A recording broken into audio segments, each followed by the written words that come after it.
Ladies and gentlemen, what is up and welcome back to the channel. Today I wanted to do a bit of a tips and tricks video on the new monthly event quest. We've got Hotel Modok this month. Modok and Taskmaster are both like really big pain in the ass champions to fight, and we also have this Ice Phoenix character, combination of Phoenix and Iceman, but essentially it's just an Iceman with a Phoenix skin, and it's been causing a lot of people a lot of trouble.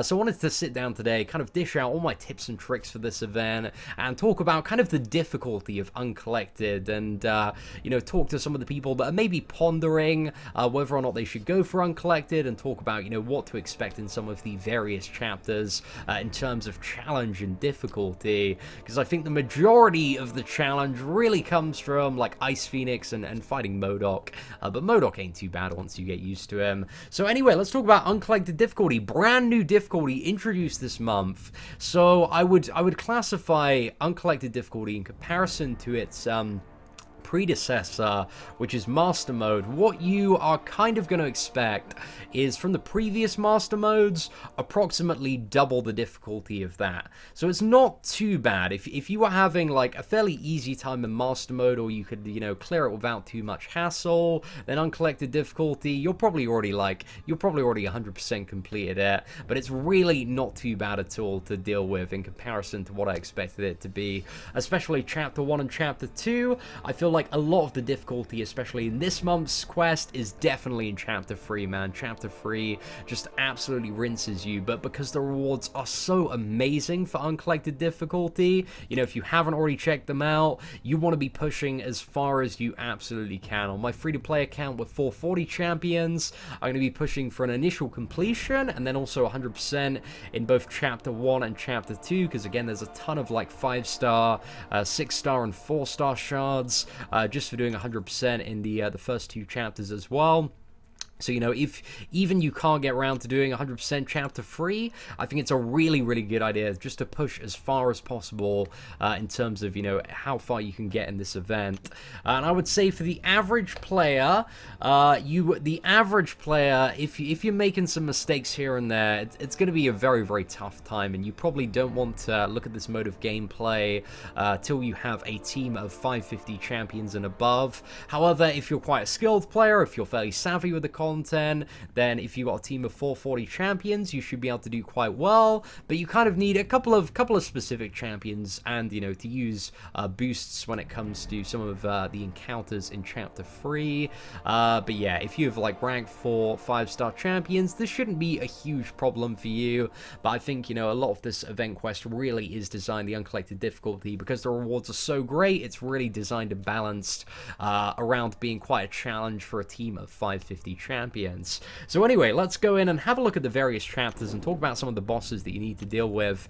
Now, the first two quests really aren't that bad at all, but I think the main pain when it comes to the very first quest in particular is, what is it? Punishing Angel, the brand new champion. So outside of the boss, you don't really have much going on. If you're in the middle lane, like, the only thing active is the special free nodes, and in terms of, there's a linked node on the right hand side, but that's only essentially a double health node, so it really isn't too bad to deal with at all. So the paths are fairly short here, but the kind of pain in the ass in this chapter comes from the final boss, which is a hybrid champion between Angela and Punisher.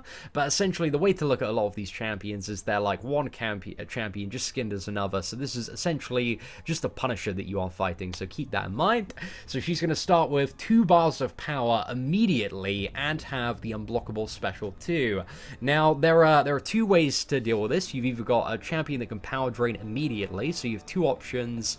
I believe when it comes to this, you have OG Vision if you have him awakened, and also Stark Enhanced Spider-Man if you instantly parry and do a heavy attack. You also have the option to use auto-evade champions, again like Stark Enhanced Spider-Man and Daredevil could possibly work there as well. But I think for most people, what you want to try and do at this fight, the start of this fight, is you need to bait out that level 2, you need to slide back for the first half of it, and then you can block the remaining half, which is a little bit weird, because unblockable special attacks are working a little bit peculiar in this month's event, because Taskmaster, when it comes to his projectiles, like, absolutely every one of them is unblockable, but when it comes to Punisher, as long as you evade that a little bit, you can block kind of the second half of his special 2 there. So that's a kind of few ways to deal with it, but you know, it's a bit of a tricky one. And then once you have got Punishing Angel locked down, you just want to, you know, consistently bait and evade that special 1, or just block the special 1 if you're not super savvy evading Punisher's special 1. Punisher's special 1 is a series of like 3 gunshots, and I like to, you know, block the first 2, evade the third one, and then go back in, because I'm not good enough at the video game yet to evade all 3. But yeah, Punishing Angel, she's not too bad to deal with, but the first time you fight her, you're probably going to get wrecked by that special 2 immediately. And then we go on to the next chapter, which has one of my favorite champions as the final boss, which is Gwenperion, a hybrid character of both Gwenpool and Hyperion. But it's super easy to fight Gwenperion. She is so easy to fight, because one of the very interesting things about these hybrid champions is that none of them have the ability to use their special free attack. So essentially you're fighting Hyperion, but in a Gwenpool skin, but he can't use his special free. So like, it's honestly not much of a problem at all. So yeah, there's not really too much going on there. Just a lot of additional power gain. Just Hyperion's special attacks are very easy to avoid for the most part, so it shouldn't be too bad. You also have the Unstoppable Ant, which is essentially like, it's just Ant-Man really. It's Juggernaut, but with Ant-Man's abilities, and doesn't have Unstoppable. And then there's also an additional path in this one, which has Burden of Might, which is one of the annoying Act 5 nodes. It's not really too bad, it just drains a lot of your power, but there's nothing really on this path of a huge amount of consequence. Apart from that, Iceman's a little bit annoying, but he's a good warm-up for Ice Phoenix. So yeah, Chapter 1 ain't too bad at all to deal with. Now, let's talk about where it's going to get maybe a little bit more tricky for some people. We move into Chapter 2, and the final boss in here is a combination of Carnage and Nightcrawler. So it's essentially Carnage, but with all Nightcrawler's abilities. So it's Night Carnage, and yeah, it's just essentially a really stacked Nightcrawler. Has about 80,000 health, so you want to use champions like Archangel, absolute MVP there. Iceman is an amazing character as well. And then we also have the combination, I think it's like, what is that? Superior Iron Man with Iron Fist's abilities, I believe, and he's stun immune and has Arc Overload every 20 seconds. So yeah, I don't think he was too bad to deal with at all. Just bait out those special attacks. Again, it's Iron Fist's special attacks, very easy to deal with. If you want to bring a heal block character here, you can, but any champion with like sufficient damage output, or somebody with a nullify, like a Scarlet Witch or Dr. Voodoo, would also be pretty damn great here. And then on the right hand side we have the Bane path. So if you're used to fighting that, which you should be, you know, because if you've got Uncollected, you fought through 2 Bane chapters, it's not too bad. I think the only potential issue is maybe the Dormammu there, so I bring like a power control champion just for this Bane path. Like a Magic should do really well, but also a Rogue is super effective for a lot of the fights here. Just because if you keep the power under control, then there's not too much debate, and you can keep a lot of the fight to your tempo when it comes to transferring the Banes. So I think power control champions generally are some of the best options to deal with Bane nodes. And then we move on to Chapter 2.2, which is the Ghost Rider Voodoo hybrid. So essentially the final boss is a Dr. Voodoo, but in a Ghost Rider skin.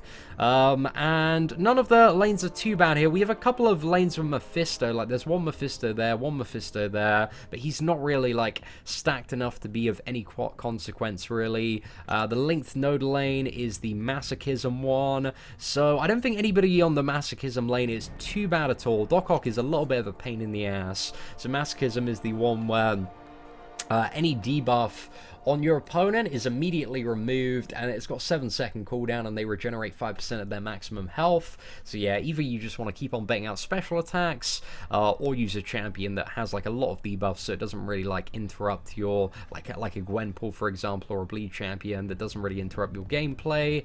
But then you have the final opponent. I think this might be arguably the toughest linked enemy in all of this month's event. And I think it's the Unstoppable Colossus on the Masochism node, because he is just a massive pain in the ass. I used my Dr. Voodoo, just kept him power controlled, kept him to the wall, just kept on doing those like stand-up intercepts and getting in there as quickly as possible. But you either want a champion with like ridiculous damage output, like a Star-Lord or a Stark Spidey, or a character like Dr. Voodoo or Magic or Rogue, and just keep Unstoppable Colossus at the wall. Or maybe Scarlet Witch could work quite well in a scenario like that. So there are a few ways to get by that dude. And then we have Frank Strange, so essentially Doctor Strange, but with a Punisher skin, and just has Unblockable Special 1 and Blockable Special 2, and also Power Reserve as well. So you either have the option of like what is that? Power control on this champion, you know, bringing like a Magic or a Rogue or a Dr. Voodoo to avoid taking any special attacks, or if you're very, very good at evading Doctor Strange's special attacks, then both the Special 1 and Special 2 are available. So yeah, Frank Strange ain't too bad. And then we have the Ghost Rider Voodoo Hybrid, who has Recovery at the start, which ain't he's just going to regen a lot at the start of the fight. So when you're fighting against essentially what is a very, very stacked Dr. Voodoo, it's all about really being able to survive. But again, Archangel, absolute MVP character there. If you can parry heavy attack, you can probably get a Neurotoxin off incredibly quickly and just stop that regeneration from the very start of the fight. So it's not too bad at all. And now we're moving on to where the fun begins, ladies and gentlemen. First up, we have the Ice Phoenix and Taskmaster chapter. So having a look in this one again, like Ice Phoenix is the one of the biggest pain in the asses for a lot of people this month. And I would say I don't really suggest, like, there are often times to use like health and like attack boosts outside of stuff like Labyrinth of Legends. But if you are going for an initial clear on this, or if you're going for 100%, this is a really, really great time to throw down a 20% boost and any health boost that you've got, because Ice Phoenix, again, is just a really, really stacked Iceman. She's going to deal a ridiculous amount, about 10,000 damage over the first 12 seconds of the fight. And there are a few options to kind of deal with and negate this damage, and a few good matchups. Just to kind of bring some really, you know, some info up onto the screen here on who I've noted down as some of the most favorable champions for some of the final bosses. So Ice Phoenix, like Mephisto and Rogue, Mephisto can completely avoid all of the cold snap damage at the start, so he's a pretty MVP character, but doesn't have much damage. Rogue can severely negate this damage you take practically. Well, it's not practically no damage, it's still like 3,000 or 4,000 playing a Rogue, but you know, it's significantly less in comparison because of a reduced debuff duration. You've also got Stark-Enhanced Spider-Man and Star-Lord, so both of these characters, very hard-hitting tech characters, will also reduce the attack of Ice Phoenix being a mutant champion, so they've got some increased survivability there.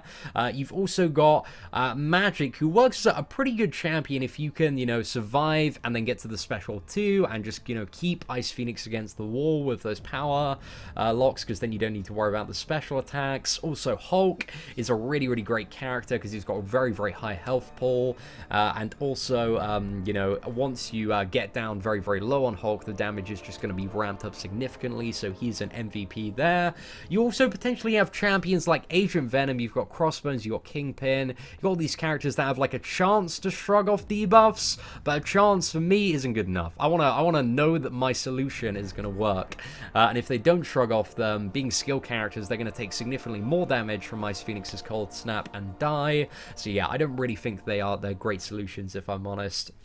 And then we have the first of 2 Taskmasters just after the Ice Phoenix. Now, Taskmaster initially seems like a pretty crazy champion to fight at first, but I've got him into this rhythm where I just absolutely was nailing him toward the end, one-shotting every Taskmaster I could find. So this first one has Power Reserve. Special attacks for both champions cost 50% less, and essentially the strategy for Taskmaster is you want to get him to his special 2, and then just keep on getting him to his special 2. 2. And one of the abilities that Taskmaster has is every time he takes a debuff, the next debuff is reduced by 10%, and then after, 9 debuffs, 10 debuffs, he's completely immune to debuffs. So with Taskmaster, you want to bring champions that do not rely on any, like, damage over time effects that can be, like, nullified or shrugged off.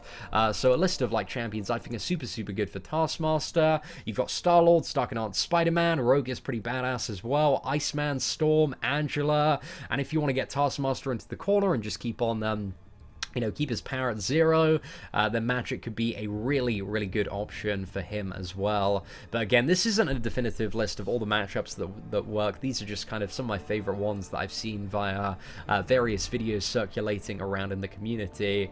So yeah, that Taskmaster, again, he's just going to have so much power because he's got the power reserve. So get him to the special 2, and then he'll leap up in the air, leap down, do a swing, and then that's where you get your in. And if you want to see a lot of Taskmaster fighting, we have all of our live streams available on demand. If you want to go through all of the kills toward the end, you can see all of that stuff. And then we're moving toward the final chapter now, where we have both another Taskmaster and a Modok as the final 2 bosses here. What lane do we have in this chapter? I forgot to talk about the lane in the previous chapter, but I don't think it's too bad. So we have the cornered one here, yeah, which isn't bad at all. So this is essentially yeah, don't use debuff champions, but maybe on Spider-Gwen it's a good idea to use a debuff champion, but it's really not too much to worry about. The only annoying thing on this one is the Iceman there. He's a bit of a pain in the ass, but if you're just fresh from fighting Ice Phoenix, shouldn't be too bad. And there are quite a few easier lanes for kind of first-time runners of this, depending on, which champions your roster has. But anyway, onto the meat of this. We've got the final 2 bosses. We have Taskmaster here, who has kind of 3 things that you need to be aware about. So the first one is that under 25%, every single one of his attacks will be unblockable. This counts for any attack he'll throw at you. So under 25%, you'll kind of want to be in this position where you are about ready to finish him off. You want to try and get him to like a special 2 and have like a special ready so that you can go in, get a 5 combo, land a special, and then bait another special 2, because one of the things that you can really take advantage of in this matchup is the strike back, which when damaged by a special attack, this enemy gains 1 bar of power. So yeah, use this to your advantage. Keep on getting him to special 2, keep on evading that, and you'll have a really, really great time. But the one thing you need to be a little bit concerned about is whenever he has exploit weakness active, he actually gains a 30% chance to evade. That's one of his synergies with Moon Knight, but they've added it to the node here, so that's just something you need to keep in mind, is that he might evade on you, so be a little bit cautious when fighting him. And then we have one of the biggest pain in the ass champions to learn how to fight in Marvel Contest of Champions. We have ya boy Modok, who has kind of a few things that you kind of need to keep in mind. So essentially, Modok has an auto block ability which recharges significantly faster for every champion that you have alive. So when all of your champions are alive, like the auto block, it recharges in like 3 seconds, and then every time a champion dies, it takes 0.8 seconds or almost a second longer to recharge. So you want to fight Modok initially in the order of your worst champions to your best characters. So just keep that in mind, and we'll talk about what some of the good matchups for Modok are. So there also, to play around the auto block, ideally you want to be doing 2 things. So you want to be doing parry, so you get the stun on him, and then 3 hits, just so that you don't overextend, because there are a lot of bugs with auto block being able to strike back immediately, and just some really, really weird interactions. So I would kind of treat Modok, unless you have an ability accuracy reduction option, which we'll talk about in a second, kind of like fighting like a Spider-Man or a Nightcrawler when they're on a stun node. You just want to stun, attack in again, and when it comes to a special attack, you just want to bait the special 1. The special 1 is kind of, I'd think of it a bit like Cyclops' special 1. It's kind of a beam, it's got 3 tiers to it, and you just need to get the timing right. Takes a little bit of practice, but baiting the special 1, I feel is definitely where it is at when it comes to Modok. And also, if you have ability accuracy reduction, Again, by far, I believe the strongest character for fighting Modok is Archangel, because he just works so well. You can stun, heavy attack, stun, heavy attack. Just keep on rinsing, repeating that, and you're going to get crazy damage with Archangel by, you know, triggering all those neurotoxins. But yeah, the combo with ability accuracy reduction appears to be if he has a solid ability accuracy reduction on him, or if he has like a half one, it seems to have this interaction of it will consume the buff if you're hitting him, but it won't trigger the auto block, because I've watched like a few kills with Blade with the Ghost Rider synergy, and this appears to be what happens. So yeah, if you have a very, very strong ability accuracy reduction, say you have 3 stacks of neurotoxin with the Archangel, you've got 50 hits over Gwenpool, you got one of the debuffs up with Electra, then I feel like it's fairly safe to kind of attack in and do your standard 5 combo when it comes to Modok.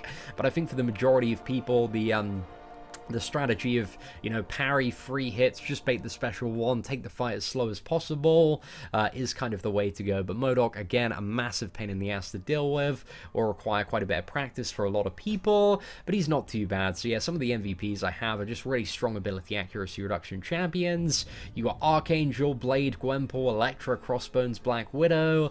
All of those characters are going to make the fight significantly easier. But again, options like a Star-Lord or Stark-Enhanced Spider-Man, if you're willing to take it a little bit slower, you know, and just parry and do 3 hits, then that is also a viable strategy as well. But I think the most important thing to bear in mind when you're fighting Modok is always go from your worst to your best champions, because, you know, that it's just going to make it significantly easier with a longer force field recharge, kind of the more champions that are down on your team. So yeah, just keep that in mind. But apart from that, Uncollected Difficulty, it's not too bad. It's not too bad. It's a bit of a pain in the ass getting used to Taskmaster and Modok, and if you can get past Ice Phoenix a few times, then you've pretty much got those 100% rewards in the bag. But anyway, ladies and gentlemen, are there any additional tips and tricks that you have that we may not have included in this video guide today? If you have any good strategies, feel free to leave them in the comments below for everyone else. Apart from that, thank you very much for watching, take care, and I hope that you have an absolutely fantastic day.